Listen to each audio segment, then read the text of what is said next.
Hello, কেমন আছো সবাই? আমার হাতে কি আছে দেখো তো।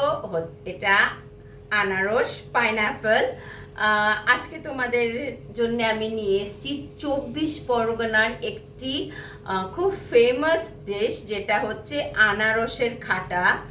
আনারসের খাটা ইউজুয়ালি আমরা জানি আনারসের টক। হ্যাঁ, আনারসের টক বটে, বাট এতে একটা স্লাইট টুইস্ট আছে। তো দেখতে থাকো টুইস্টটা কি। তো চলো তৈরি করে নেওয়া যাক। ফার্স্টে আনারসটিকে ছিলে কেটে কুচি কুচি করে কেটে নেবে। তারপর এটাকে মিক্সিং বলে দিয়ে এটার একটা পেস্ট বানিয়ে নেবে। পরে আমরা রিফাইন তেলে কিছু পেঁয়াজ নিয়ে তার বেরেস্তা বানিয়ে নেব, মানে ব্রাউন পেঁয়াজ বানিয়ে সেটাকে তুলে নেব। তারপরে তেলে একটু গোটা গরম মশলা দেব, আর সেই পাইনাপেল পেস্টটাকে দিয়ে এটাকে একটু আমরা রিডিউস করে একটু নুন দেব। তারপরে অ্যাড করে দেব হচ্ছে চিনি। এই ডিশটি টক মিষ্টি হবে, চিনিটা তুমি তোমার রিকোয়ারমেন্ট অনুযায়ী নেবে। তারপরে অ্যাড করব ফ্রেশ কোকোনাট মিল্ক।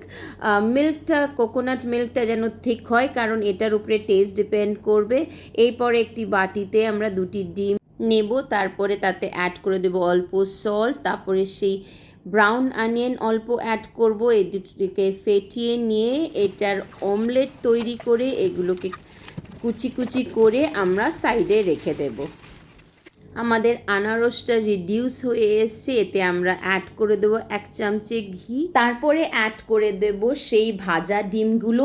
এইটি হলো টুইস্ট, যে আনারসের চাটনির ভেতরে এই ডিম ভাজাগুলো। তারপরে স্প্রিঙ্কল করে দেবো আমরা সেই পেঁয়াজ বেরেস্তা বা ব্রাউন অনিয়ন্সগুলো। তারপরে 2 থেকে 3 মিনিট এটাকে একটু কুক করে নেব। তৈরি হয়ে গেল আমাদের আনারসের খাটা। শেষ পাতে এটি অসাধারণ লাগে, অবশ্যই ট্রাই করে দেখো। রেসিপিটি যদি ভালো লেগে থাকে লাইক শেয়ার আর কমেন্ট করো, আর অবশ্যই আমার চ্যানেলটাকে সাবস্ক্রাইব করতে ভুলো না। Thank you.